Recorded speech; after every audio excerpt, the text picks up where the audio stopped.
Okay, I'm proud to give you our friend and one of the founding members of the Big Book Comes Alive Step Study Workshop, David Kay.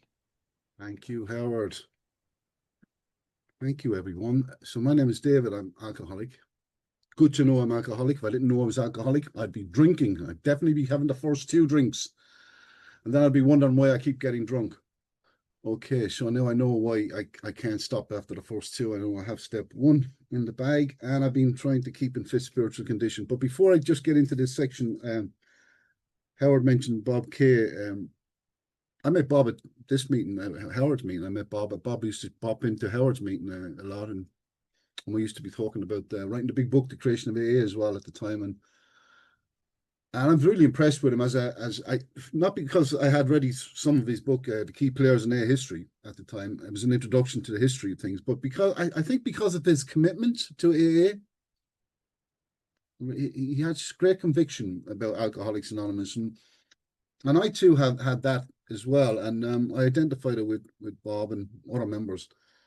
And he used to come into our meeting. I used to see him a lot. We read his book as well with him, Key Players in Their History. We went through it for about 6 months, and we had him every week with us. And so he's left a lasting impression on me. And I'm a mix about whether, I've never met him physically, but I just, not to go too long into this, but I'm mixed because I feel to die sober must be the ultimate aim. If you have got 35 years, easy say that, of course, but I'm happy he's not suffering is another way of saying it. But I'm sad that, but life is... I can't make it out. I can't do life myself on my own terms. And, I don't make it out. So I just accept the things I can't change. And I just feel he was a good member and he's helped a lot of people. Is all I can really say on that. And I'm glad I met him through this medium. But I think he's all going to be always with us in the fellowship of the Spirit. He mightn't agree with me on that because he was the atheist, but that's another story. he might agree with me. But here we go. So we're on page 85, and we're looking at paragraph 1, I believe. And it says, I read this out, don't I? I keep forgetting. It is easy to let up on the spiritual program of action and rest on our laurels. We are headed for trouble if we do. Good warning. For alcohol is a subtle foe.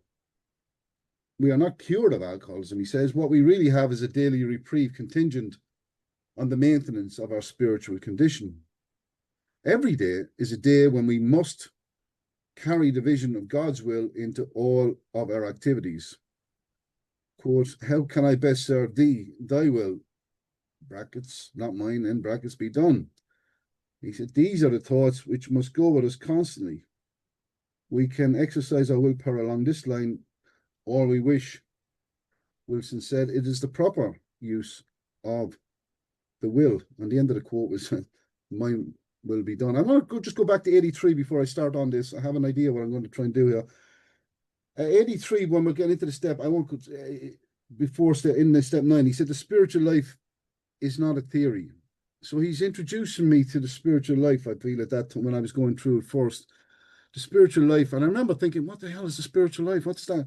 So the spiritual life, he's telling me, is not a theory. And then after the step 9, after I do step 9, he's telling me after the step 9 promises, I've entered the world of the spirit.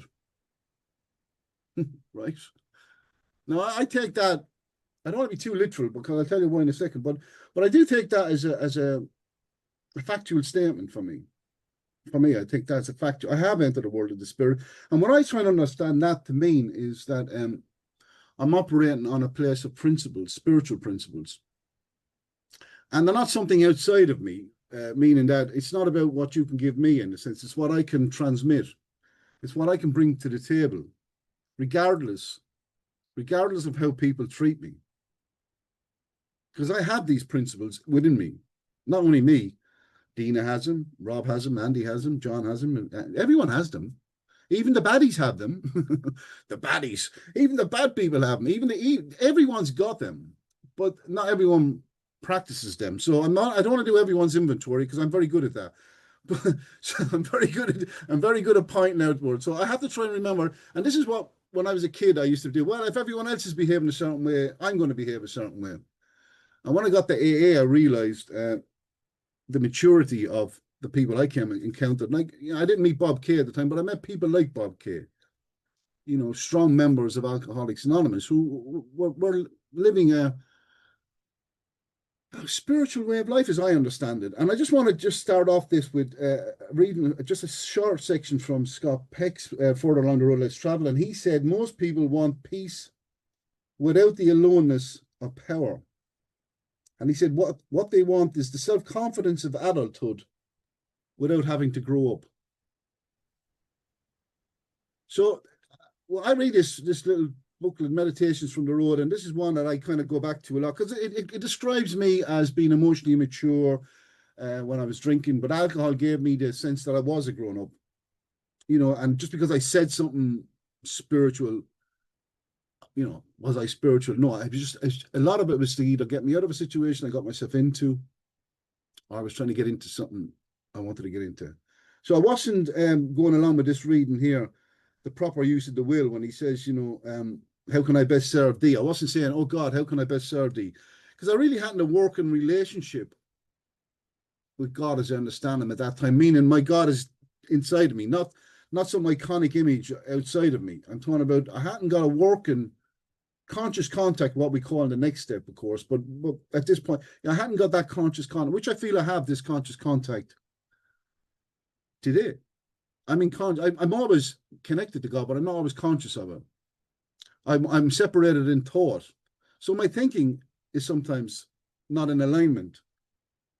And that's the purpose of the 12-step program Wilson talks about in the 12 by 12 in step 3. It's the purpose of the 12-step program is to put my will in alignment with God's will, which I understand to be spiritual principles. So that's where I'm at with this. I'm in that state. I'm in the world of the spirit, and it's easy to. He's given me a great warning here to let up in the spiritual program of action. Now he doesn't say it's a bridge to normal living. I keep emphasizing this. Some people reckon I go to some meetings, and that's good for them. But this is what they say. This is a bridge to normal living, and that's it. And it's not my experience. I can do normal things. I can pay bills. I can go to work. I can get in relation. Of course, because I'm not an idiot. When I drank, I was a bloody idiot. I kept doing stupid things. I couldn't see the truth where alcohol was concerned. Of course, I'm not psychopathic. I'm not sociopathic. But when I drank, I behaved like that because I wasn't in alignment with God's will. I was caught up in self-will run riot. So, I'm not a fool. But where alcohol is concerned, I cannot see the truth where alcohol is concerned. I'm not really Dr. Jekyll and Mr. Hyde. I just quickly want to bring your attention.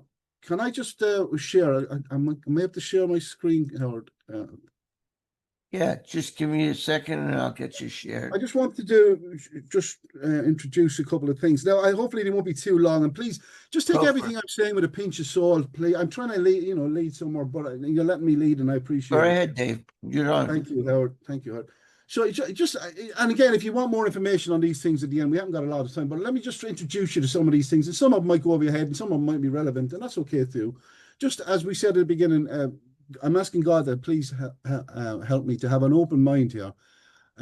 So I'll put these in the chat later. That's our meetings we have coming up, but I'm not going to get into that now. But that's our meetings coming up and we also have this meeting on Cocaine Anonymous, and we're going to do that. But I kind of bring that to your attention later on. So I just wanted to start with something. Let's see if I can get the right one for you. Now let's just start with this for a second. And please, again, as I said, you can look into this later. So the able intellect is taught the mysteries, and the esoteric, the cryptic, and the secret spiritual truths. So, some people can go into the able, you get the mysteries of things. It's deep, meaningful. Howard talks about going through the book very deep. And sometimes people go through it in deep. And sometimes, as a newcomer, I went through it on a basic level. And that's good. And that's good. I went through it on a basic level. And now I kind of I'm trying to get a broader and deeper understanding of things. And sometimes I just go off and make a cup of tea and I say, I don't need to know anything. But sometimes I like to delve and go in and get a little bit of like I'm trying to do now, I suppose. This is what I'm trying to do. Now, he said the masses are taught the literal, exoteric, that's the popular of the outside world, external interpretations. God is in heaven, God is on the cloud, God is in the throne, God, the kingdom of heaven, all this kind of literal interpretations. Whereas AA kind of introduced me to, and you know, when you think of it, the great reality is deep down within. I mean, he said this is something that you might call a mystery. So this is a great mystery. So things are thought like that. And if you just even look at the word that Wilson uses in, he said, we are headed for trouble if we do, for alcohol is a subtle foe. Now, he's not really talking about alcohol, the bottle of alcohol, is he? He's not really talking about alcohol as a subtle foe. What alcohol is going to put on his gloves and fight me? You know, alcohol itself can't really, it's not going to physically do anything to me. So he's using what we know as symbolic forms here, right? And you know, alcohol is a symbol for what? King alcohol. Now, I just want to bring your attention to the four horsemen of the apocalypse. I don't know if you read like Emmett Fox. I'm a big Emmett Fox fan. And I'm just going to quickly read some of this for you, but please bear with me if it's not your cup of tea. And I want to lead into something. He said, the four horsemen of the apocalypse are among the most important of the great Bible symbols. He said, because they give the key to the nature of man. And of course, we're talking about women and everything as we know him. When you understand these symbols thoroughly, he said, you will understand your own makeup and you will be able to begin the work of getting dominion over yourself and over your surroundings. There's another reason, he said, why it is important to understand the four horsemen. They form a typical way in which the Bible makes use of the general principle of symbolism. When you have grasped their full significance by realizing how the Bible talks about horses, for instance, in order to teach psychological and spiritual truth, you will have mastered the general scheme of Bible allegory. Now, Bill Wilson was influenced a lot by this man, Emmett Fox. He used to go to his talks. So he's looking at the world through this window as well. So there's no doubt about it when he's writing this book. He's looking at, he's trying to convey a lot of messages. Now, and I lead you to what I'm trying to say here. He said, the Bible is not written in the style of a modern book. I would say the big book is not written in the style of a modern book. It has a method all of its own, he goes on to say, of conveying knowledge through picturesque symbols. Alcohol is a picturesque symbol. The reason being that this is the only possible way in which knowledge could be given to people in all ages, in different parts of the world, like all alcoholics in different stages of alcoholism, right? And on different degrees of spiritual development. We all come in at different stages of spiritual development. Mine was like that as a teenager. A direct statement in the modern manner would appeal to a particular kind of audience, but a symbol appeals to any audience, each individual getting just what he is ready for. And here's what I wanted to get to. I couldn't start with this. I was thinking of starting here, but he said the Bible is not full of predictions. The Bible does not undertake to say just what is going to happen in the future, because if this could be done, it could only mean that we have no free will. So I'm choosing to turn my will and my life over to the care of God in step 3. If the future is all arranged now like a movie film packed in its box, what would be the use of praying or studying metaphysics? Why did Jesus pray for so many hours if he could not change anything? But of course, you can change the future and the present just for today by prayer. We read it at the end of the day. Give us this day our daily bread, by prayer. And indeed, it is your attitude that makes or mars you, makes you sick or well, happy or sad, stupid or wise. So it's my attitude, definitely around alcohol. You know, that's where I was very sick. So I'm not going to read all these for you, but this just said, he said the four horsemen stand for the four parts or elements of the human nature as we find it today. As we know ourselves, he said, in our present embodiment, we seem to be made up of four parts. The physical, that's obviously, the emotional, the intellect. So he's calling the physical the pale horse, the emotional the red horse, the intellect the black horse. And then he's talking about the spiritual. I'll read about the spiritual. He said, the spiritual, finally, there is your spiritual nature or your real eternal self. The true you, the I am, the indwelling Christ, the divine spark, you know, other denominations can call it what they want, or what you please to call it. Almost everyone believes in its existence. But this is about in the 30s, he was talking about this stuff. But for the most part, people are very little conscious of it as an actuality. He said, this is your real identity, which is eternal. And he makes this big, bold statement. And I'm still trying to link this back to what we're reading. So students of metaphysics are aware that ultimately the time will come when the first three, that's the physical, the mental, the intellect, and the emotions, will be merged into the fourth. And then he said, we shall all know, instead of only believing, that our spiritual nature is a reality. Now, believing, we will know that our spiritual nature is a reality. We've entered the world of the spirit, right? Now, we have. Meanwhile, however, this is not the case. You're telling me. And so we find ourselves living with these four elements of our nature. And the Bible calls them the four horses. Okay? So this is where I'm going with Wilson is using alcohol here as a foe. He's personifying alcohol. He's using it as a personification. Because remember, alcohol is only a symptom of the problem. I had to get down to the causes and conditions. The causes and conditions I discovered was I was spiritually not connected to my higher power.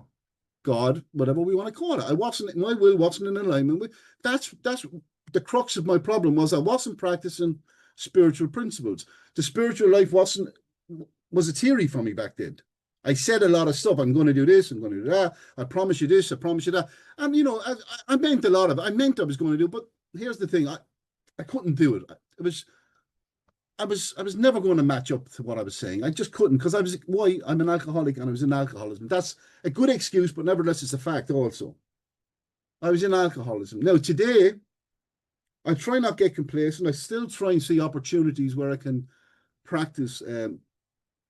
We talk about the spiritual axiom. Whenever I'm disturbed, no matter what the cause, this is step 10 in the 12 by 12. There's something wrong with me. Now, this is a high bar. Now, so I don't beat myself up, and I don't beat myself up if I don't get it. But it's like Scott Peck talks about sin being missing the mark, a sin being missing the mark. That's what he calls a sin, missing the mark. So if I was aiming for a bullseye and I missed the bullseye, that would be a sin because I didn't hit the bullseye. Now, he says because we're human, we're fallible, we're not going to hit the bullseye every time. So therefore, the Christians say we're all sinners. And all that means is that I'm not perfect. Physically speaking, I'm not going to hit the bullseye. I'm going to be tired. I'm going to be short-tempered. Rob is going to torment me. I'm going to get inconsiderate. I'm going to do all these kinds of things, and then I'm going to say, "Oh, David, you should have practiced a bit of love and tolerance there with Rob or with whoever. I should have been more considerate." So I'm in that context, in that world of framework, that's a sin. I'm not hitting the bullseye. But here's the thing: if I'm not aiming for the bullseye and I go, "Oh, I'm a sinner," but I have to be aiming for it. You see, if I'm just pretending I'm just going along, I'm going to be trying. No, I have to try and aim and be the best version of myself I possibly can be. And I want to be the best possible version. Now, I'm saying I want to be, but there's a version of me that doesn't. We can get into the young Ian, all this shit, but there's a fact. This four horses he talks about. There's a version of me that does not want to do anything. He wants maximum return for the least amount of effort. I bet if I asked that question, you'd all put your hand up. I bet you would if I asked that question. Thank you, Kathy. Thank you, Andy. You'd all put your hand up. You'd all put your hand up. We'd say, of course I do. I want the maximum return. And that's getting back to the reading I went with the Scott Peck one when he said, I wanted to be an adult without doing all the work that involved being an adult, right? Right? And that's what's going on here. Now, listen, I'm not beating myself up over this stuff. I have a goal now for which I'm aiming for, thankfully. I know what I'm trying to do. And it's very important to have something to aim for. And I understand that alcohol, and this is the bottom line all the time, and Howard emphasizes this constantly as he goes through the book. And, it's all about, alcohol. Without step one, this is all academic. This is not an academic exercise. I'm powerless over alcohol. This is essential if you're a real alcoholic to see the truth where alcohol is concerned. The rest of the stuff is great. And we got to give thanks to people like Bob Kay again. I'll emphasize Bob again, and Sheberg and Howard and people like that who've kind of they pushed it out. They give this time freely as well. And let's get back to Bob dying. I really appreciate people like that. And I hope, and I really mean I do. I really do. And if I don't, that would be a sin, as I understand it. But you know what? I'm capable of not. Do you understand me? I'm capable of taking people for granted. I know that because I was that person when I was drinking. I was that person. I didn't give a toss for anyone. Didn't care. That wasn't the truth either, because the same thing in the background, I cared in the background. Now I care is in the foreground, and I don't give a toss. It's turned around. It's turned around, but the opposite is true now. Right? And that has to be there. And people spend years and years going to Jungian therapy to kind of deal with this stuff. We have a great program that helps us to thine own self be true. It helps us just do an honest inventory of the self. And when he says, Wilson, in the beginning, and We beg of you to be fearless and thorough from the very start.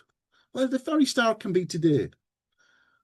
Today can be the very, very start, of being honest with yourself. And I said last week, and I might have said it before, I don't sometimes know when I'm telling the truth to myself, not to anyone else. If I'm lying to a customer, I work as a decorator, and sometimes I catch myself lying to the customer about a price or something. I've been recorded on the Howard, oh God. But not much, maybe a little bit. I don't do a lot of it. Share in a general way, David, share in a general way. So sometimes I'm dishonest. And I try and convince myself that I'm not. That's when I have a problem. When I'm dishonest and I know I'm dishonest, I'm not saying I'm right, but when I say David, I'd say, okay, I'm being dishonest. I say, God, help me try not to be dishonest here. I'm really don't want to be, but as part of me, I'm trying to get the extra bit. And but the problem I have is when I'm trying to convince myself that I'm got good motives, when in fact I haven't got good motives.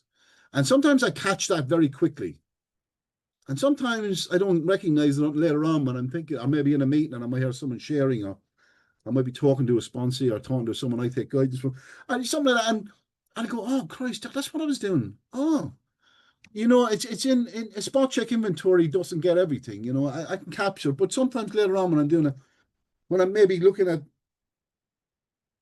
was my will in alignment with God's will today? And that's what I'm trying to constantly do with myself. Now, so I hope you're still with me at this point. And what have I left here? I've got let me just clock. I've got 7 minutes. And I will get back to the reading, but I promise. I wanted to get a couple of things in here. Now, some people might have come across Bob Proctor. He's an interesting guy. Now, listen, he won't get me sober. Please, if you're new, this guy won't get me sober. Please, I'm emphasizing this 100% here. So, Bob Proctor, change your paradigm. And we'll come to paradigm in 1 minute. And we touched on this last week about instinctually. Now, instinctually is all to do with paradigm. He said we live simultaneously on 3 planes of understanding. He says this. He said we're spiritual creatures, we have an intellect, and we live in physical bodies. But because we lack awareness, and of course this is step 10 is all about awareness of who we really are, we are totally locked into a physical world.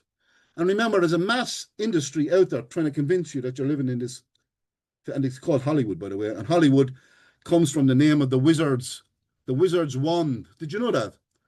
The wizards in the old medieval times used to have a wand, and it was called from the Hollywood, and they used to cast a spell on you.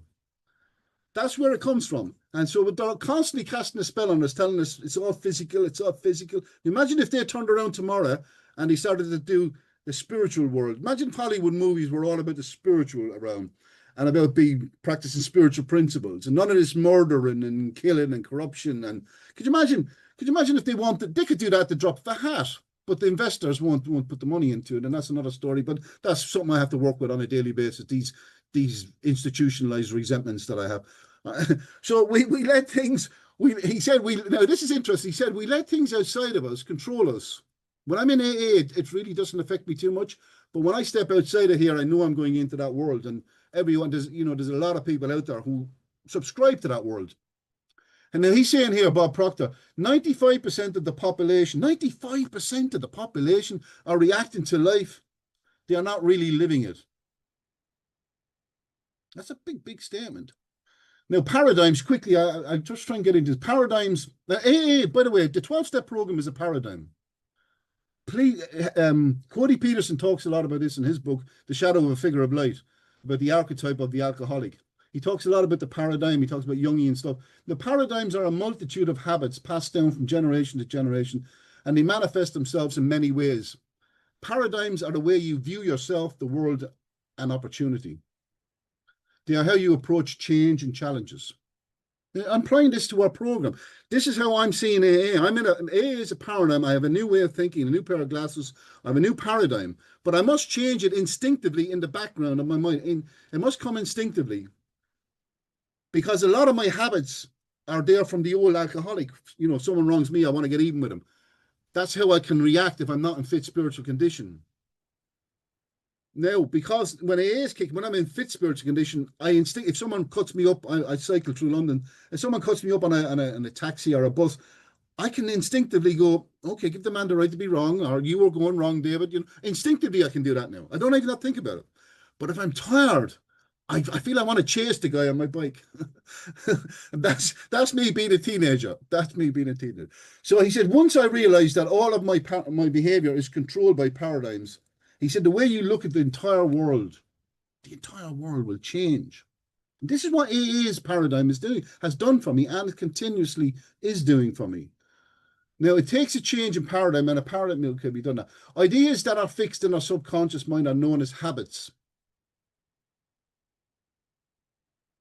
A paradigm is a multitude of habits that are fixed in our subconscious mind. Notice in the subconscious. A habit is an idea that expresses itself without any conscious thought. You just automatically move. You drive your car primarily by habit. You don't have to think to do it because you've been programmed. Now, I've been programmed in AA. I've been programmed because we practice a program. I practice a spiritual program. Not the spiritual, or does people say the spiritual part of it? The whole thing is spiritual.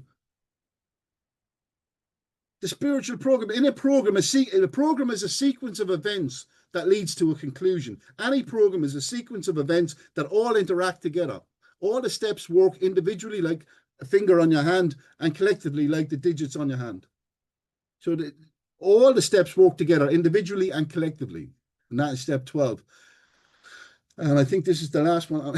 He said, okay, I think I've just done that one, didn't I? I must be missing one, but nevertheless, anyway, just get back to the reading. So, because I've got how many minutes have I left, Howard? I've got about 3 minutes. I don't want to go over because now it's beautiful to notice, isn't it? Really, that there's an answer. There's an answer to what's been going. Why do I behave a certain way? Why am I reacting a certain way? What's going on with me? And you get this inkling of this. I got an inkling of this when I started doing the first time I started doing step 4. The first time I started doing it, I got scared. I think I've shared this already, but I got scared when I was doing that because if it had been my first step, I don't think I would have taken a drink to do it. No doubt about it. I would have had a drink. I would have thinking I was having one drink to deal with it, to get the courage to deal with it. But because I was coming on the back of steps 1, 2, and 3, I then could go with God. And it was my first time working with God, bringing my will in alignment with God's will, consciously bringing my will in alignment with God's will. And I have that, and I can remember doing that. Do you understand? That was and I remember experiencing that. That was a shift in my paradigm. Did you get what I'm trying to come at? You see what I'm trying to say? So part of me just wants everything to be good all the time, wonderful all the time, and it'd be like building a ship that's only built for the harbor. Boats are built for the rough seas. That's what they build them for. That's what I'm prepared for. But I say this to you, but I'm constantly in fear. I mean that. I'm constantly in fear. And I have to constantly, and this is instinctually happening now. A lot of this is happening. I turn it over constantly. Do you understand? All I have to do is when I get tired or things are not going well, mostly when I'm tired, not hungry as much, but when I'm tired, it's a change of perception. Clancy used to talk about alcoholism being an illness of perception. And I understand that. And I had that, and I have a cassette over there, and I still listen to it in cassette form. And I remember listening to him for the first time saying that, and I went, wow, that's what I'm suffering from, a perception. So a perception thing, if you want, is part of my paradigm, how I perceive things. So he said, what I have, Wilson goes back to the reading, he said, what I really have is a daily reprieve. And he said, that's contingent on the maintenance of our spiritual condition. And hopefully I've been talking, trying to get that across. And every day, every moment, if you really want to get down to it, is an opportunity. So I must carry the vision of God's will. And I think God's will is an ideal. And I think it's possible. I think Wilson had a vision.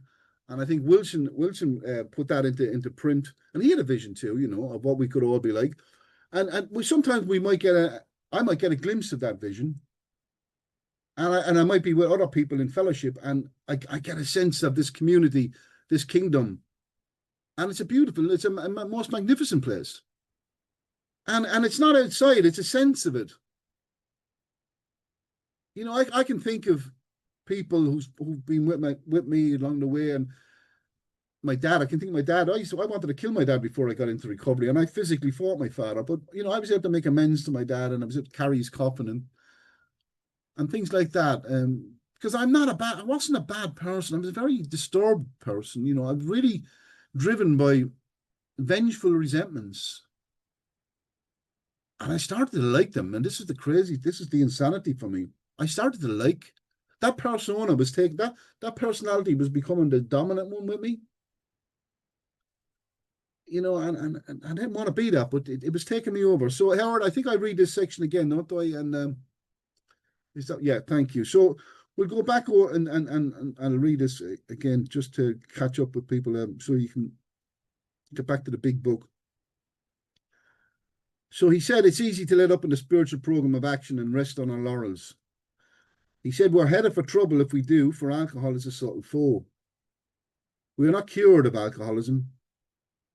What we really have is a daily reprieve, and he's saying that's contingent on the maintenance of my spiritual condition.